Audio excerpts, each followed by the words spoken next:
presentation Yeah, there. All the right. word is yours. So yeah, thank you, Matthias. Right. So hi everyone again. I'm Olli Etuaho from Lockpickle, and here to present on topic picking your battles: three-person indie studio versus 100-person developer. And so I'm speaking from experience. So I run a three-person indie game studio myself. So I hope I know at least a little bit about what I'm talking about here. This is kind of explaining maybe my personal game development philosophy, but it is based on some hard lessons, at least that we've learned along the way as we've been developing our studio. So basically, the market for games today it's pretty tough. There's more than 50,000 games out on Steam, for example, and even the console stores they've been catching up. So the barrier to actually just get your game out there, get it published, is very low. Uh, so there's basically no guarantees. If you ship a game, it might not get any visibility. There's so much competition that you're going against. Every one of those 50,000 games on Steam is your competitor if you also put your game out there. Uh, so the bar is really high, basically. That's the end result, and of course, a lot of those Steam games. Okay, there's like some kind of really cheaply made so-called shovelware. People have just purchased a few assets from Unity store, slapped them together, and put it up there. Uh, but that only makes like some percentage of those games, and there's actually a lot of pretty good, at least like competently made games in there. So definitely, if you put your game out on Steam, you're going against a lot of competition. Uh, and yeah, I hope you don't hear the drilling sounds too much. I'm hearing them in here, but maybe the mic doesn't catch them too much. Um, but right, but basically, as an indie studio, you're going against so many different games, and a lot of them are made by much better resourced studios out there. Some studios have 100 people working on one game, uh, and that's definitely an asymmetrical kind of a battle you're fighting there. Those big studios, they like players often look for something they can recognize, something they already know in a game, and those big studios they're also very practiced in delivering what the players want, and they have all the resources also in marketing. So the deck is a little bit stacked about a small against a small company who's just trying to make their way into the industry. So when does it still make sense to make games as a small team? And well, the answer is that if you're doing it as a hobby, then well, always pretty much. I do greatly enjoy game jams myself. Even after I started professional game development, I've still been joining game jams occasionally, and it's really fun to make games. And well, a lot of people are in it for the passion. Um, so I wanted to put this slide in here, just as a reminder that okay, making games is a really fun thing. Uh, But if you're actually wanting to make a living from games, then the question is a little bit different. So, well, these screenshots in the collection here, they're from like hobby projects that me or some of my team members have been making, and well, they haven't made any money whatsoever. So, if you do want to put food on the table, then you have to think about this a little bit differently. Uh, but thankfully, games is a really rich medium. So, kind of the possibility space of like how many potential games could there be in the universe? It's very big. Like it's the intersection of gameplay expressed through code or systems and all sorts of art like visual art, sounds, music, storytelling. All of these things come together in one product. So there's really many variations of that you could imagine to make. Uh, and so the large studios, okay, they have more resources, but they can't make every possible game out there. They're not going to pursue some ideas. They're not going to come up with all the ideas even, and their development process is going to be a bit different from a small studio because they have so many people that limits a little bit how they have to operate. So uh, a smaller team can even have some advantages in what type of ideas they might be able to pursue. Uh, Definitely, smaller studio. It's easier to collaborate much tighter with 3 people than it is with 100 people. And also, tools have gotten better over time. Even a small studio can make a pretty large game. You can buy ready-made assets, use those to help the development process along a little bit. You have selection of game engines out there. We have used Unity ourselves, but plenty of other choices too exist. Uh, and so even as a small studio, you can uh, develop a game that has good quality and has kind of like scope that players will want to play it. You can still make a lot of content for your game. But just making a large game be a can't be a reason for the game to exist. So and that's kind of like a battleground still. Like, okay, you can make a game that can maybe rival the large studios in some ways, but still they are always going to be able to make a bigger game than you are. So that can't be your main selling point, that your game is big. You have to find some other kind of advantage over them. You have to uh, approach it in a more intelligent way.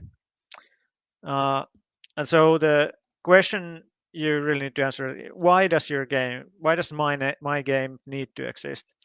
Uh, why, and especially why does it need to exist from the perspective of someone who's browsing Steam? Let's imagine, like, okay, they already have 200 games. Why do they need this particular new game that you could make? Uh, and I think this is a question, like, if you ask this, then it can lead you to kind of right track, right train of thought that will take you to interesting ideas. And well, there's many possible answers for this question, of course. So yeah, could be totally new and fun mechanics. Maybe you've invented something that many people haven't maybe thought about, or even if they have thought about it, maybe not too many people have done it yet. Could be a never before seen gorgeous art style. So yeah, maybe your art is really great. It stands apart from all the other games. Well, this is a bit of a classic thing that, okay, every indie game kind of goes for some sort of like stylized art, but it is definitely something that you should be investing on, and it is like I think some of the previous speakers also mentioned. It is important also because it dictates the first impression that people are going to have of your game. So not just whether the player will enjoy your game, but whether they will kind of even get interested in the first place. So this is really something that you should probably be pursuing anyway, but it's actually one thing that can make your games stand apart. Unique story to tell. Okay, story.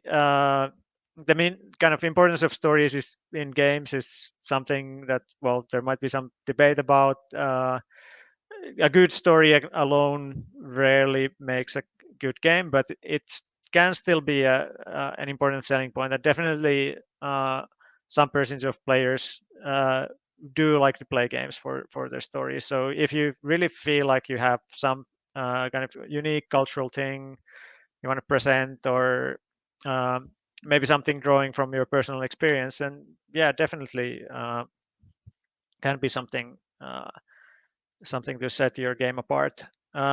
Or it could be this kind of thing that was discussed before.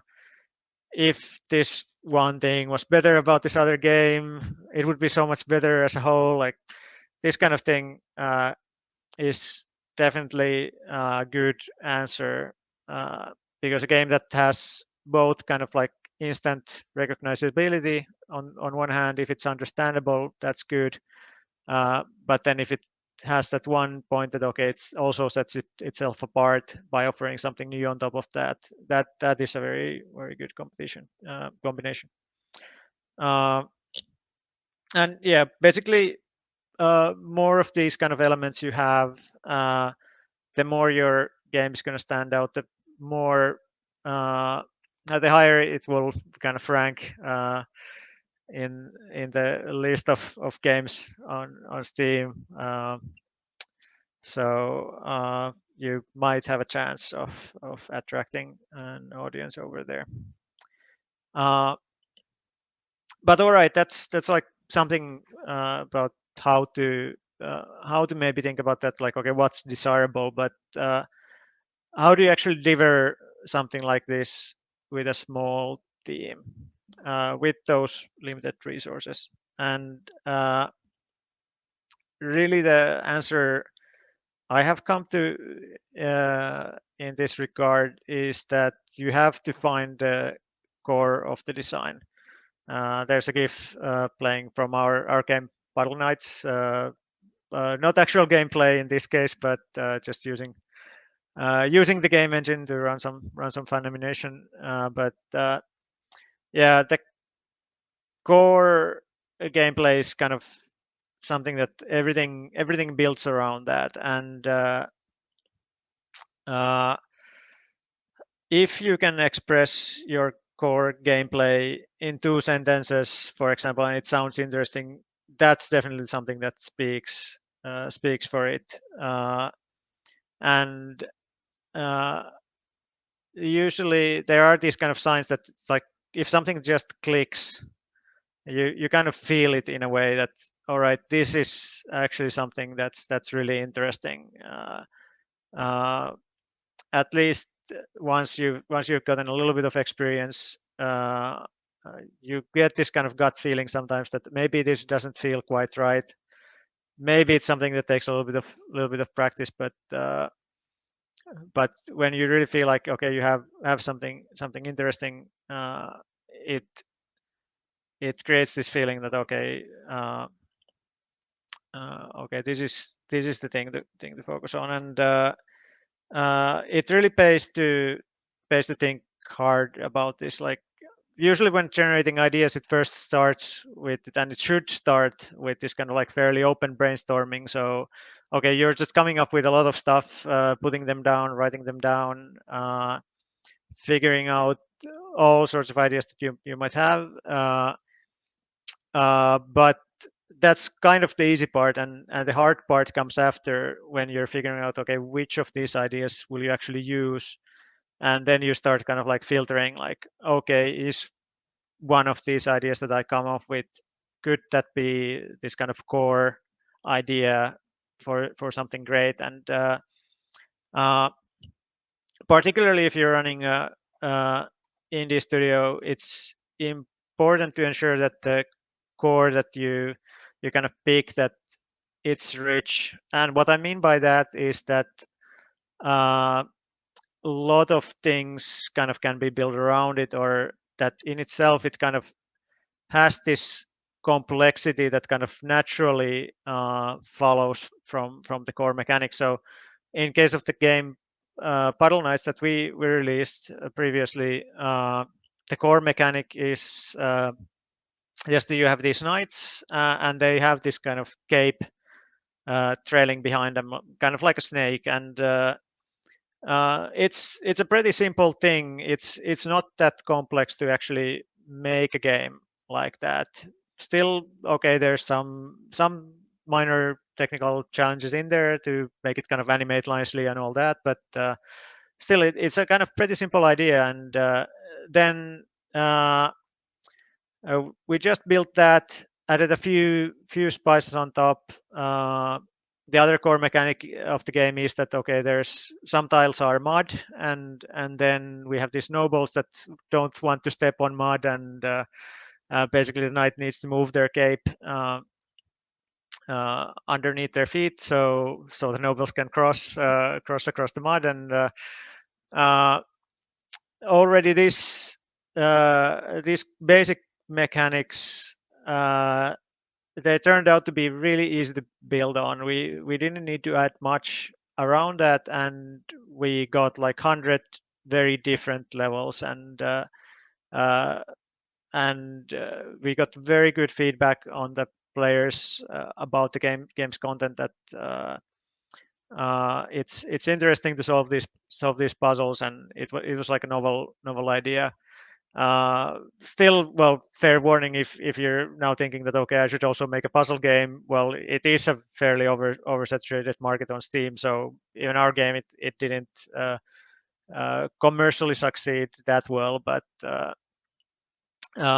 still, like in terms of the design, we definitely regard this as a very successful project, and this kind of taught us a very positive lesson on like okay, how can we produce a game efficiently. And it was all based around this having the single core mechanic, building a good workflow around it so we can make those different levels around it quickly, and then we just kind of efficiently churned out a lot of high quality content around the mechanic. And well, once you have this core mechanic that has this feeling that okay, I can probably build a lot of stuff around it, and it seems interesting, then the thing to do is just to test. Like as soon as you have the idea, just try to get to something playable quickly. This GIF is from another project that has gone through really a lot of iteration. Some very early test versions that we had of our current so far unannounced game. And really, when you put the game in front of a player other than yourself, then you really kind of put it to the test. Then you really start getting a more accurate feeling. Let's say, is there actually something to it? Because it's easy to feel maybe a little bit over enthusiastic or over optimistic if you're just looking at it yourself. And testing really gives the idea, okay, which direction you should go, what is already good about the area, and what still might need some more work. So yeah, building a prototype of the core, that's good next step. And then as a small team, you just iterate on that. Take baby steps, really like small changes one at a time. Once you have the core, that way you can kind of improve it. And as a small team, you have that advantage that iterating is pretty easy, and kind of adjusting course is pretty easy. If you have a 100-person team, then basically, okay, you have to kind of carefully do pre-production. You have to kind of decide ahead of time how you're going to organize it. All that takes a lot of work, and the process needs to be a bit more rigid. But if you're working with a small team, then you can take these tiny little steps and kind of correct your course all the while kind of fairly easily. And then, well, if you do end up taking a misstep, then be ready to kill your darlings as well. And well, I can tell one story related to development of Puddle Knights. So at one point we were thinking that okay, we have this like mud related mechanic in the game, and maybe like we should add some kind of like NPCs to the game. So let's add pigs. They live in mud, right? And hey, then maybe we could have like pig herding as a mechanic as well. But how it turned out was that it didn't really fit. Like it kind of seemed like a fun idea at first, but then when I thought about it afterwards, after kind of working on it for a little while, it became clear that mechanically that just didn't fit our game. Like in the game, you have kind of turn-based gameplay, and you have control over multiple characters, and then if you kind of add NPCs to that, and they move after each turn you make it, it just doesn't feel natural. It doesn't fit the concept, and it's kind of straying too far from the original core gameplay. It's straying too far from what actually worked in the game. So we ended up abandoning it, but we could have probably been a bit faster in realizing that it needs to be abandoned. So we worked on it maybe a little bit too long before it was scrapped. Uh, okay, but that's some of my experience. I think that's pretty much what I had to say. Bit of an end slate. So as a reminder, there's my name.